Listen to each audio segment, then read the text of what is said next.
청취자 여러분, 안녕하세요. 책 한 권과 가까이 하기 참 좋은 하루입니다. 책에는 삶의 지혜가 담겨 있다고 하죠. 오늘은 이런 내용을 담은 저자 김만중의 책 구운몽을 함께 읽어보겠습니다. 여러분, 혹시 이런 생각 한 번쯤 해보신 적 있으신가요? 지나온 세월을 가만히 돌이켜보면 마치 한바탕 꿈을 꾸고 깨어난 것처럼 모든 일이 아득하게만 느껴질 때가 있지요. 어린 시절 어머니 등에 업혀보던 그 밤하늘도, 처음 사회에 첫 발을 내디뎠던 그 떨림도, 우리 어린 자식을 가슴에 품고 어르던 그 따스함도, 이제는 손에 잡히지 않는 안개처럼 그저 흩어져 있을 뿐입니다. 인생이란 참으로 한 자락 꿈과 같다는 말, 그 말을 처음으로 깊이 있게 풀어낸 우리 옛 어른이 한 분 계셨습니다.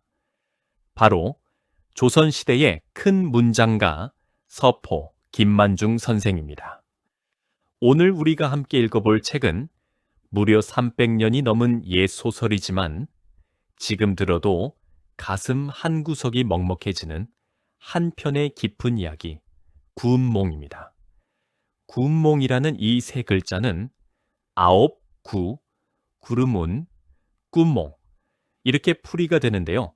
그 뜻은 9사람의 구름 같은 꿈, 이런 의미가 됩니다. 도대체 그 9사람이 누구이길래, 그리고 그들이 꾸었다는 꿈이 어떤 꿈이길래 300년이 지난 오늘까지도 우리에게 이토록 깊은 울림을 주는 것일까요? 자, 오늘 그 이야기를 천천히 그리고 정성껏 풀어드리겠습니다. 오늘 하루도 책 한 권을 통해 소중한 삶의 지혜를 찾고자 하시는 더 많은 청취자분들에게 이 이야기가 가 닿을 수 있도록 꼭 좋아요와 구독을 부탁드립니다. 여러분의 작은 손길 하나가 어느 외로운 누군가의 하루를 따뜻하게 바꿔놓을 수 있답니다. 그럼 이야기를 시작해 보겠습니다. 여러분, 구운몽이라는 작품을 제대로 음미하시려면 먼저 이 책을 쓰신 김만중이라는 분이 어떤 사람이었는지를 그 삶의 깊은 곳까지 들여다보셔야 합니다. 김만중 선생의 호는 서포, 서쪽서, 물가포, 그러니까 서쪽 물가라는 뜻이죠. 이분은 조선의 인조 임금이 다스리던 시절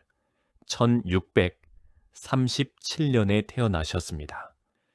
그런데 이분의 출생 자체가 참으로 기구하고 슬픈 사연을 담고 있습니다. 김만중 선생은 자기 아버지의 얼굴을 단 한 번도 본 적이 없는 분이었습니다. 어떻게 그런 일이 있었는가 하면 어머니 뱃속에 있을 때, 그러니까 태어나기도 전에 아버지가 강화돼서 순절하셨거든요. 그때가 바로 우리 역사에 그 비참함이 길이 남은 병자호란이라는 큰 난리통이었습니다. 청나라 군대가 쳐들어와 강화도가 무너지던 그 순간 김만중 선생의 아버지 김익겸 공은 그 어지러운 난리 속에서 끝내 절개를 지키시다 돌아가셨습니다. 그러니까 김만중 선생은 아버지가 나라를 위해 목숨을 바치신 뒤에 세상에 태어난 유복자였던 것입니다. 유복자라는 말은 아버지가 돌아가신 뒤에 태어난 자식을 일컫는 말입니다. 여러분, 한번 상상해 보세요. 남편을 잃고 두 어린 아들을 홀로 안고 살아가야 했던 그 젊은 어머니의 마음을요. 김만중 선생의 어머니, 해평 윤씨 부인은 본래 명문가의 따님이셨습니다. 영의정을 지낸 분의 손녀딸이었고 또 한문 실력도 보통이 아니셨던 분입니다. 그런데 남편을 잃은 뒤로는 가난한 살림 속에서 오로지 두 아들 김만기와 김만중, 이 두 형제만을 바라보며 살아가셨지요. 이 어머니가 두 아들에게 늘 입버릇처럼 하신 말씀이 있다고 합니다. 한번 들어보세요. 집안이 어려워도 학문을 포기해서는 안 된다. 너희들은 과부의 자식이므로 남들보다 2배는 더 공부해야 하느니라. 이 말씀이죠. 여러분 가슴이 먹먹해지지 않으십니까? 아버지 없이 자란다고 동네 아이들에게 놀림을 당하던 어린 2 아들에게 어머니는 그저 책을, 그저 학문을 인생의 길로 내어주셨던 겁니다. 가난한 살림이라 책 한 권 사주기도 어려우셨지요. 그래서 윤씨 부인은 어떻게 하셨는가 하면 손수 배를 짜서 모은 돈으로 책값을 마련하시고 그것도 부족하면 이웃집 홍문관 관리의 집에서 책을 빌려와 한자 한자 손수 베껴 적어 직접 교본을 만들어 주셨다고 합니다. 그리고는 소학이며 사략이며 당률이며 어려운 한문 책들을 어머니가 직접 읽어 가르치셨습니다. 여러분, 한번 그 장면을 그려보세요. 호롱불 아래에서 가난한 과부 어머니가 손이 굽은 채로 한 글자 한 글자 책을 베끼고 그 어머니 곁에서 어린 2 아들이 책을 읽고 있는 모습을요. 이 어머니의 그 지극한 사랑과 헌신이 없었더라면 오늘 우리가 함께 읽을 이 구운몽이라는 명작도 결코 세상에 나오지 못했을 것입니다. 이 어머니의 정성 덕분에 김만중 선생은 어려서부터 빛나는 재능을 보이셨습니다.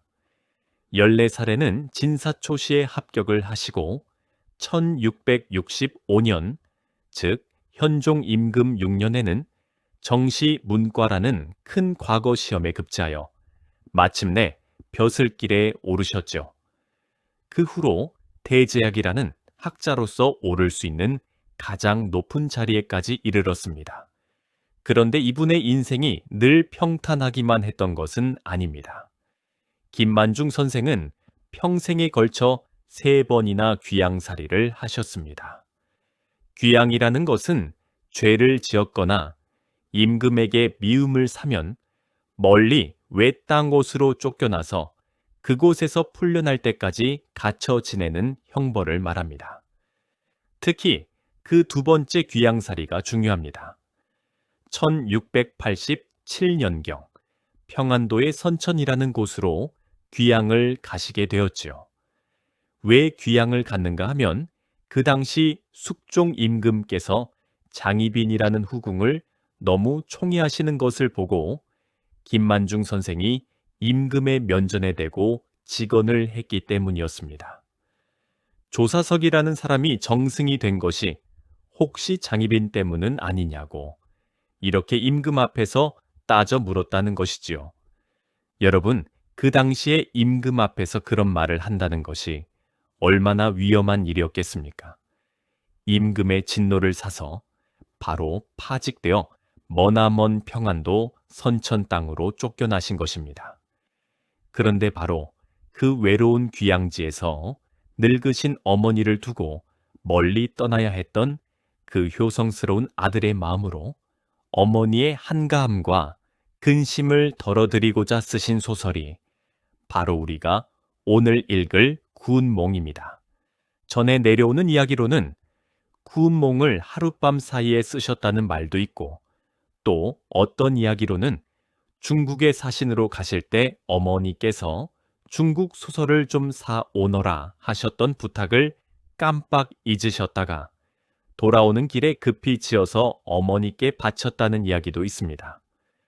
어느 이야기가 맞건 간에 한 가지는 분명합니다. 이 책은 늙은 어머니를 위로하기 위해 효성 지극한 한 아들이 피눈물 나는 심정으로 쓴 그런 책이라는 것입니다. 자, 그러면 이제 본격적으로 책의 이야기 속으로 들어가 보겠습니다. 이야기는 머나먼 옛날 중국의 당나라 시대로 거슬러 올라갑니다. 중국 땅에는 이름난 5개의 큰 산이 있다고 합니다. 동쪽의 태산, 서쪽의 화산, 남쪽의 형산, 북쪽의 항산, 그리고 가운데의 숭산, 이렇게 5개의 큰 산이 있지요. 그 중에서도 남쪽의 형산은 산과 강물이 어우러져 이루는 그 경치가 말로 다 표현할 수 없을 정도로 아름다웠다고 합니다.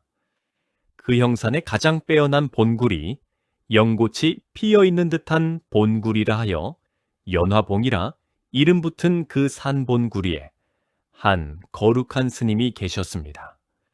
그분이 바로 육관대사라는 이름의 큰 스님이셨죠. 육관대사는 멀리 인도 땅에서부터 부처님의 가르침을 전하기 위해 중국에까지 건너오신 분이었습니다. 연화봉에 자그마한 암자를 짓고 500명에서 600명에 이르는 제자들을 가르치셨다고 하니 그 절이 얼마나 큰 도량이었는지 짐작이 가시지요. 육관대사의 그 수많은 제자들 가운데 가장 총명하고 가장 지혜로운 제자가 한 사람 있었습니다.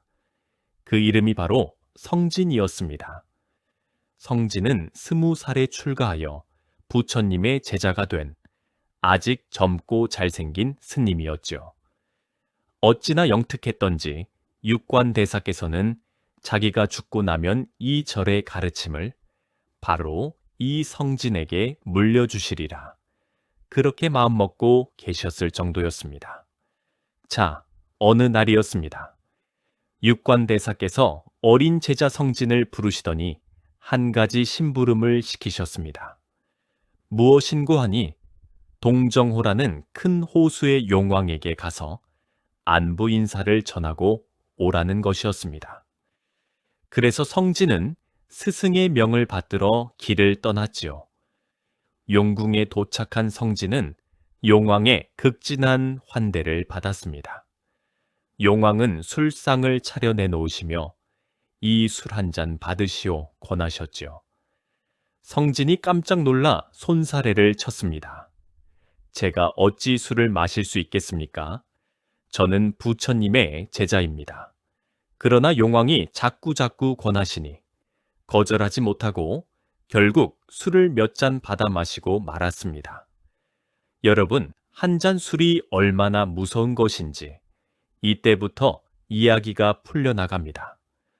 술 기운이 살짝 오른 성진이 연화봉절로 돌아오는 길이었습니다. 산속길을 걸어 돌다리를 건너려는데 그 돌다리 위에 누군가가 앉아 있었습니다. 다름이 아니라 하늘에 사는 위부인이라는 선녀의 시중을 들던 8명의 어여쁜 선녀들이었습니다. 우리가 흔히 팔선녀라고 부르는 그 8선녀들이지요.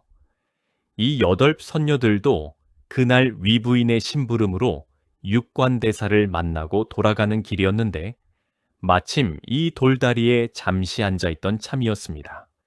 성진이 그 돌다리에 이르렀을 때 길이 좁아 지나갈 수가 없었습니다. 그래서 점잖게 말을 건넸지요. 선녀 여러분, 길을 좀 비켜주십시오. 제가 지나가야 합니다. 그러자 한 선녀가 장난기 어린 목소리로 대답했습니다. 스님, 이 다리는 본래 우리 선녀들이 다니는 길입니다. 그저 길만 비켜드릴 수는 없고 통행료를 내셔야겠습니다. 이때 성진의 마음이 그만 흔들리고 말았습니다.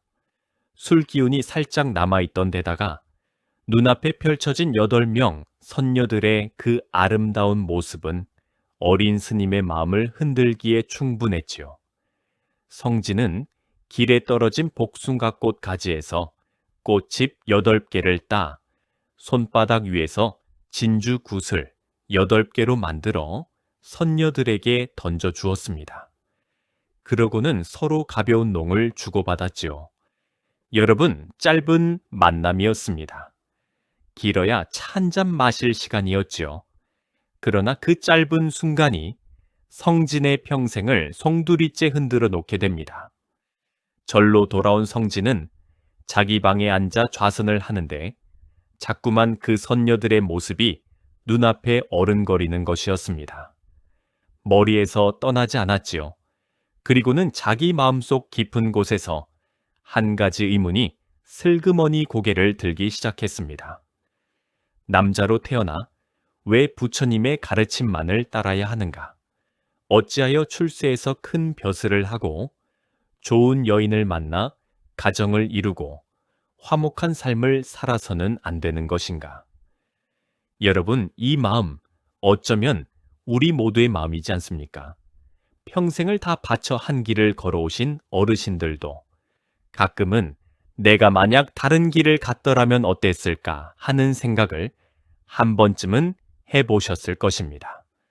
성진의 마음에 든 그 의문이 바로 그런 마음이었죠.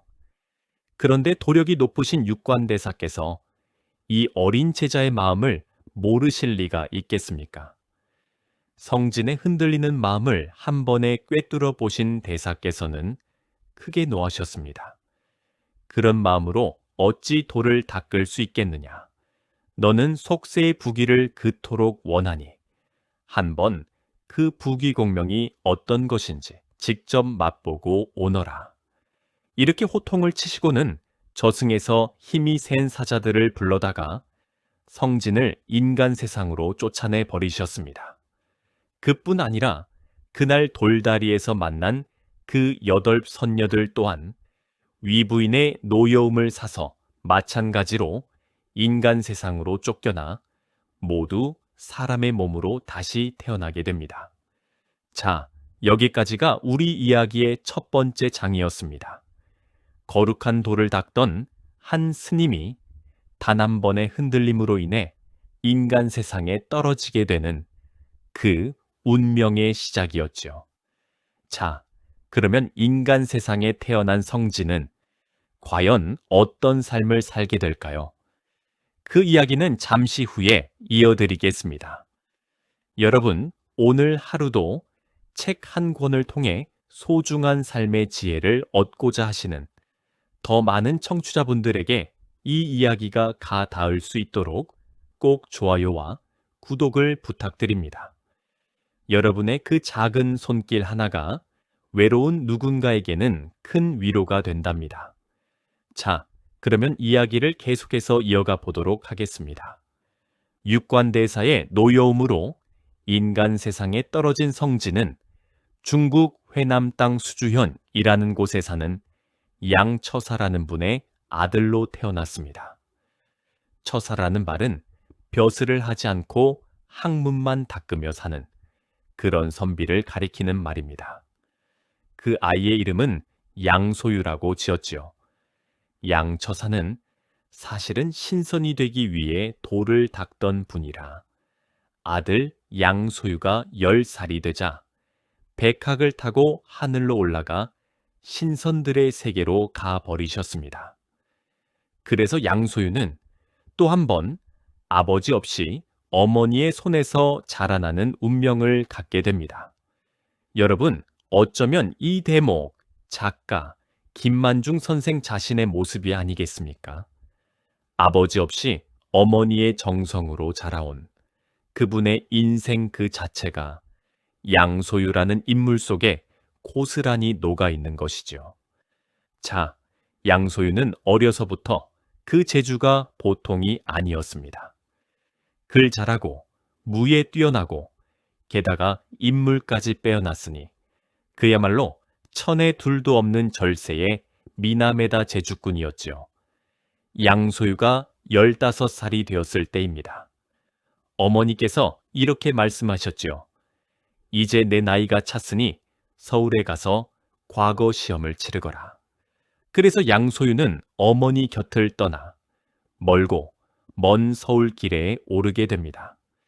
자, 여기서부터 양소유가 인간 세상에 환생한 8선녀들과 하나씩 만나게 되는 그 인연의 이야기가 시작됩니다. 첫 번째로 만난 여인은 진채봉이라는 처녀였습니다. 양소유가 화음현이라는 마을을 지나갈 때였지요.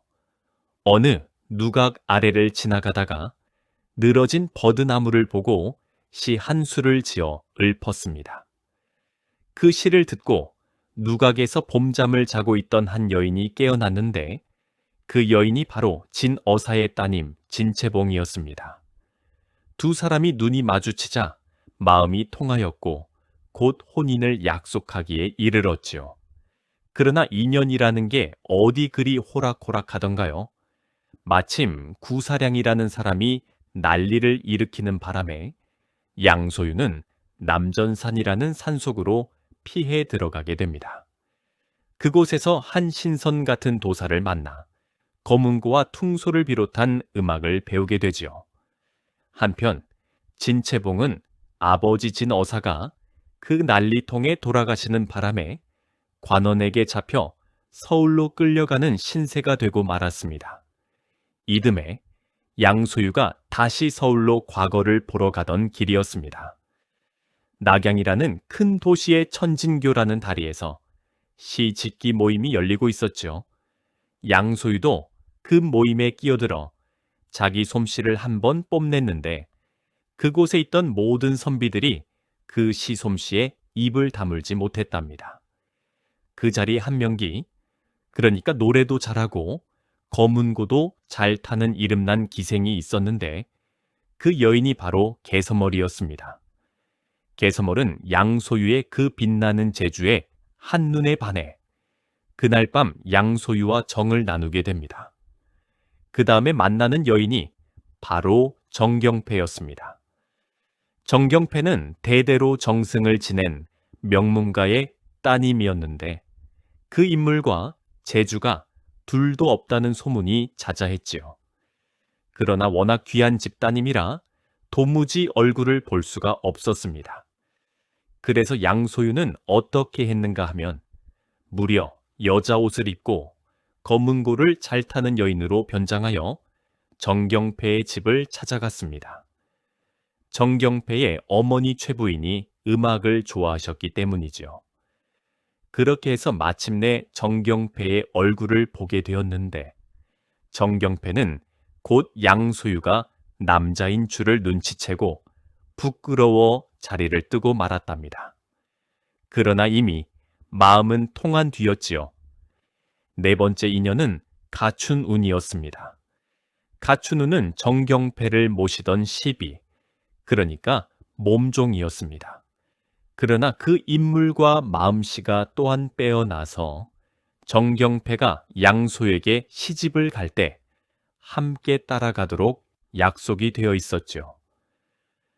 다섯 번째로 만나는 인연이 적경홍이라는 여인이었습니다. 적경홍은 개서멀과 의자매를 맺은 그 또한 이름난 명기였습니다.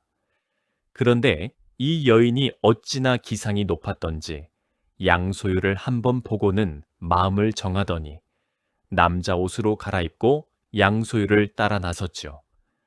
후에 양소유가 전쟁터에 나갔을 때 그곳에서 다시 인연을 맺게 됩니다.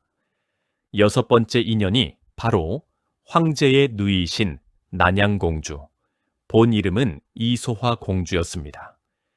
양소유의 그 빛나는 재주와 인물됨을 보신 황제께서는 양소유를 사랑하는 누이의 부마, 그러니까 사위로 삼고자 하셨죠.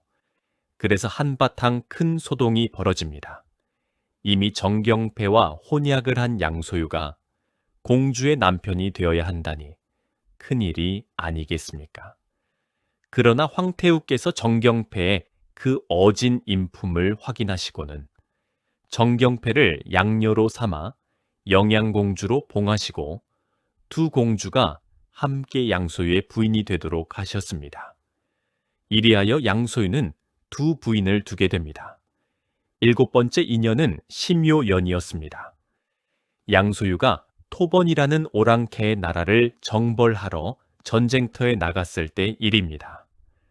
토번의 왕이 양소유를 죽이려고 자객을 보냈는데 그 자객이 바로 어려서부터 검술을 익혀온 무서운 검객 심요연이었지요. 심요연이 한밤중에 양소유의 막사에 숨어들었는데 양소유의 그 늠름한 모습을 보고는 칼을 거두고 도리어 사랑에 빠지고 말았습니다.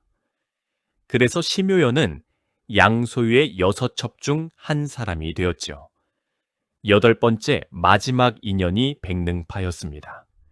백능파는 사실 사람이 아니라 동정호의 용왕의 딸이었습니다. 남의 용왕의 태자가 백능파의 미모를 탐내어 강제로 데려가려 하던 채 양소유가 나타나 그 태자를 물리치고 백능파를 구해 주었지요. 그 인연으로 백능파 또한 양소유의 첩이 되었습니다. 자, 여러분 정리해 드릴게요. 양소유가 인간 세상에서 만난 8여인들의 이름이 정경패, 이소화, 즉 난양공주, 진채봉, 가춘운, 개서멀, 적경홍, 심효연, 백능파 이렇게 8명입니다. 이들이 바로 옛날 연화봉 돌다리에서 만났던 그 8선녀가 인간 세상에 환생한 모습이었던 것이지요. 양소유는 이 8여인을 모두 거느리게 됩니다. 정경패와 난양공주가 두 정실 부인이 되었고 나머지 6여인이 첩이 되었지요. 그 당시의 풍속이 그러했으니 여러분께서는 너무 놀라지 마시기 바랍니다. 이렇게 인연을 맺어가는 동안 양소유는 과거 시험에서 장원으로 급제하였고 또 토번정벌에 큰 공을 세웠으며 마침내 그 벼슬이 승상이라는 신하로서는 가장 높은 자리에까지 올랐습니다. 두 부인과 6첩 그리고 그 사이에서 태어난 자식들이 모두 잘되어 한 집안의 부귀영화가 그야말로 가득가득 차고 넘쳤지요. 사람이 살면서 누릴 수 있는 모든 것을 양소유는 하나도 빠짐없이 다 누리고 살았던 것입니다. 자, 그러나 여러분, 인생이라는 게 어찌 그렇게 끝까지 즐겁기만 하던가요? 양소유의 나이가 어느덧 머리에 흰서리가 내리는 노년에 이르렀습니다. 어느 가을날 양소유가 자기의 생일을 맞이하여 두 부인과 6첩을 모두 데리고 종남산이라는 산에 올랐습니다. 그곳에서 풍악을 울리고 술잔을 기울이며 즐거운 잔치를 벌이고 있었지요. 그런데 그날 양소유의 눈에 한 가지가 들어왔습니다. 그 산자락 곳곳에 무너지고 황폐해진 옛 무덤들이 있었습니다. 누구의 무덤이었을까요? 그 옛날 천하를 호령하던 영웅들의 무덤이었습니다. 진시황의 무덤, 한 무제의 무덤, 당태종의 무덤, 그런 위대한 황제들의 무덤이 모두 다 그곳에 있었지요. 양소유가 그 무덤들을 가만히 바라보다가 갑자기 옥퉁소를 꺼내어 한 곡조를 불었습니다. 그런데 그 퉁소 소리가 어찌나 슬프던지 듣고 있던 부인들이 깜짝 놀라 물었습니다. 상공, 어찌 이리 슬픈 곡조를 부십니까? 무슨 까닭이 있으신지요? 양소유가 한참을 침묵하더니 천천히 입을 열었습니다. 그 말씀이 이러했지요. 내가 가만히 보니 진시황의 그 위대한 아방궁도 무너졌고 한 무제의 무릉도 황폐해졌으며 당태종의 소릉 또한 사람이 찾는 이가 없다. 천하를 호령하던 그 영웅호걸들이 지금은 모두 한 줌의 흙이 되어 저 무덤 속에 누워 있구나. 부귀공명이 다 무엇이며 즐거운 인생이 또 무엇인가. 결국은 모두 다 한바탕 꿈일 뿐이다. 여러분, 양소유가 마침내 인간이라는 존재의 가장 깊은 곳에 자리한 그 슬픈 진실을 깨달은 것이지요. 양소유는 부인들에게 말했습니다. 나는 이제 모든 부귀를 버리고 도를 닦으러 떠나고자 한다. 그러자 두 부인과 6첩이 슬퍼하기는커녕 오히려 찬탄을 하며 말했습니다. 상공께서 그러한 마음을 가지신 것이 분명 하늘의 뜻일 것입니다. 저희 8사람도 마땅히 아침 저녁으로 예불을 올리며 상공께서 큰 도를 깨달으시기를 기다리겠습니다. 자, 바로 그때였습니다. 멀리서 한 거룩한 스님 한 분이 지팡이를 짚으며 양소유에게 다가왔습니다. 그 스님이 양소유에게 말했지요. 그대는 나를 알아보겠는가? 양소유가 가만히 그 얼굴을 들여다보았으나 누구신지 알지 못했습니다. 그러자 그 스님이 다시 말씀하셨죠. 그대는 아직도 꿈에서 깨어나지 못하였는가? 그 말이 떨어지는 순간 양소유의 머릿속이 번쩍하고 밝아졌습니다. 갑자기 모든 것이 안개가 걷히듯 사라지기 시작하는 것이었습니다. 부인들도, 자식들도, 큰 집도, 비단 옷도, 그 모든 부귀영화가 마치 아침 안개처럼 흩어져 사라져버렸죠. 정신을 차리고 보니 양소유는 다시 연화봉절의 작은 방 안에 앉아있는 성진이었습니다. 자기 앞에는 스승 육관대사가 빙그레 웃으며 앉아 계셨지요. 성진은 깜짝 놀라 자기 머리를 만져보았습니다. 머리는 다시 빡빡 깎인 스님의 머리였고 입고 있는 것은 다시 회색의 승복이었습니다. 그제야 성진은 깨달았습니다. 그 모든 것이 다 한낱 꿈이었음을, 양소유로 살았던 그 화려한 80평생이 그저 잠깐 사이에 꾼 한바탕의 꿈에 지나지 않았음을 비로소 깨달은 것입니다.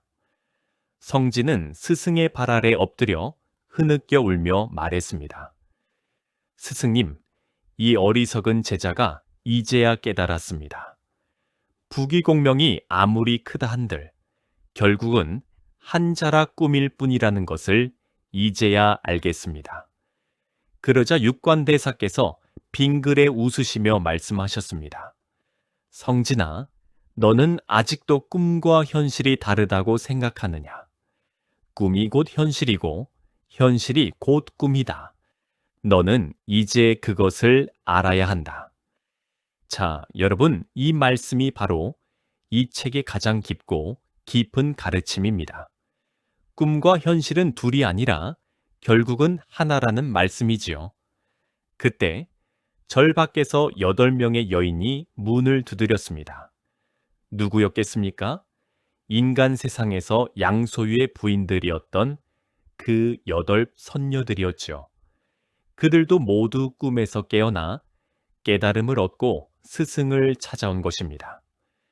육관대사께서는 이들 9사람에게 큰 가르침을 베푸셨고 마침내 성진과 8 선녀는 모두 본래의 마음을 회복하여 영원한 깨달음의 세계인 극락세계로 함께 돌아가게 됩니다. 이것이 구운몽이라는 책의 줄거리입니다. 9사람의 구름 같은 꿈, 바로 이 이야기였죠. 자, 여러분, 오늘 하루도 책 한 권을 통해 소중한 삶의 지혜를 얻고자 하시는 더 많은 청취자분들에게 이 이야기가 가 닿을 수 있도록 꼭 좋아요와 구독을 부탁드립니다. 여러분의 그 작은 손길이 모이고 모여 큰 위로가 된답니다. 자, 그러면 이제 오늘 이야기를 정리해 보겠습니다. 여러분, 구운몽이라는 이 작품이 우리에게 들려주는 가르침이 도대체 무엇일까요? 가장 흔하게는 이 책의 주제를 인생무상이라고 말합니다. 인간의 부귀영화는 한바탕 봄꿈에 지나지 않는다는 그 일장춘몽이라는 사상이죠. 그러나 여러분, 깊이 생각해 보시면 이 책이 단순히 인생은 헛되다고 말하고 있는 것만은 아닙니다. 더 깊은 가르침이 그 안에 숨어 있지요. 어떤 학자분들은 이렇게 말씀하십니다.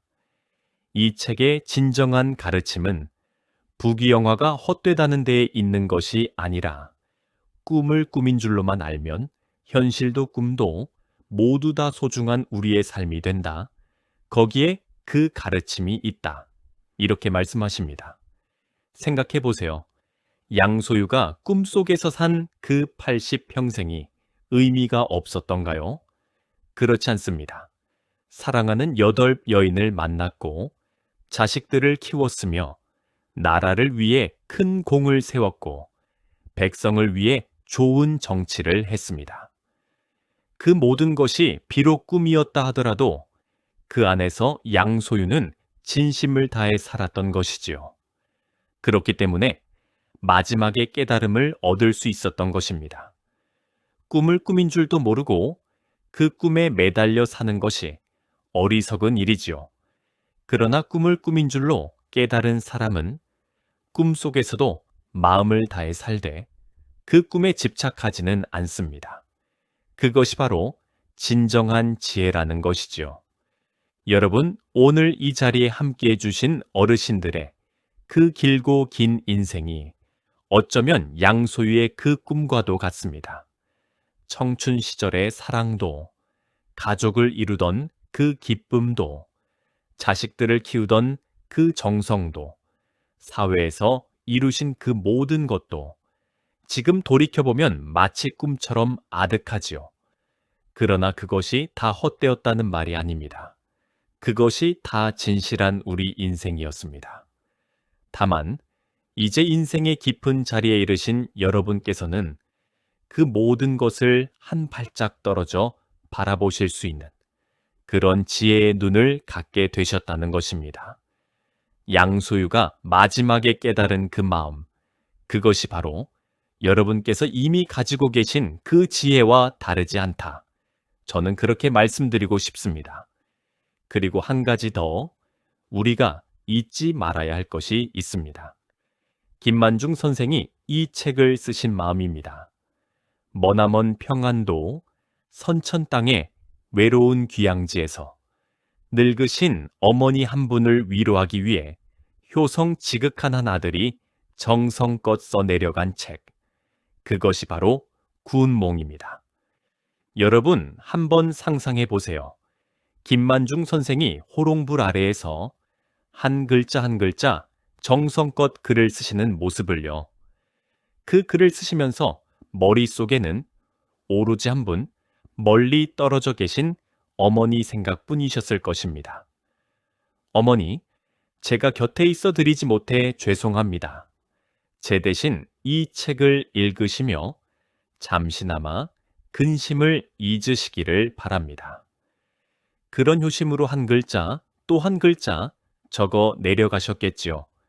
그리고 안타까운 일은 김만중 선생께서는 결국 세 번째 귀양지인 남해에서 어머니의 임종 소식을 들으셨지만 장례식에도 참석하지 못하시고 그 다음 해에 56의 나이로 그 귀양지에서 돌아가셨다는 사실입니다.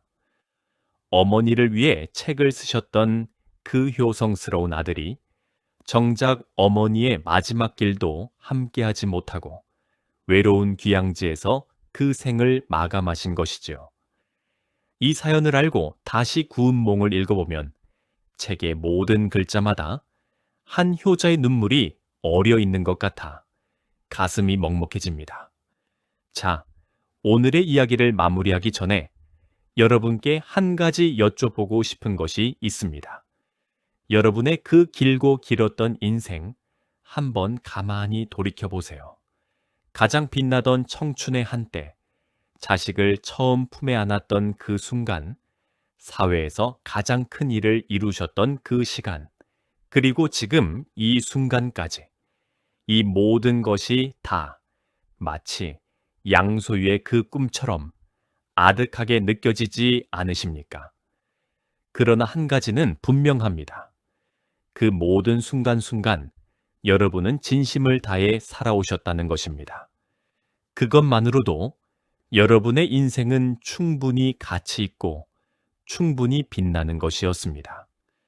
마치 양소유가 꿈속에서 그 누구보다 진심을 다해 살았기 때문에 마지막에 큰 깨달음을 얻을 수 있었던 것처럼 여러분 또한 그 진심된 삶 덕분에 지금 이 인생의 깊은 자리에서 진정한 지혜를 보고 계신 것입니다. 옛 어른들이 흔히 말씀하시지요. 100년이라 한들 다 살아보면 잠깐이더라. 이 한마디 속에 구운몽의 모든 가르침이 다 들어있다고 저는 생각합니다. 잠깐이지만 그 잠깐을 어떻게 사느냐가 결국은 우리 인생의 가장 큰 숙제인 것이죠. 오늘 우리는 김만중 선생의 구운몽을 함께 읽으며 한 평생을 살아오신 여러분의 그 깊은 지혜가 사실은 300년 전 한 효자가 어머니께 들려드리고 싶었던 그 가르침과 본질에서 같은 것이었음을 함께 확인했습니다.